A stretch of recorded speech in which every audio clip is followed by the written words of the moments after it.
All right, this is a trick that I like to use whenever I have to cut out my drywall for an outlet box. And I don't feel like measuring what this is onto the sheetrock.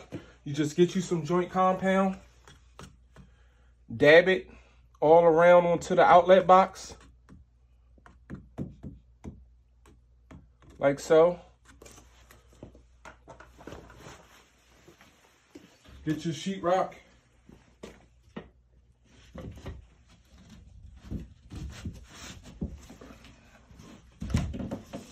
And press onto the area where the outlet is, so you can get an imprint onto the drywall.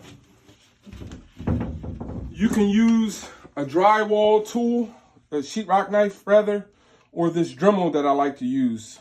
I like to use the Dremel because it's fast.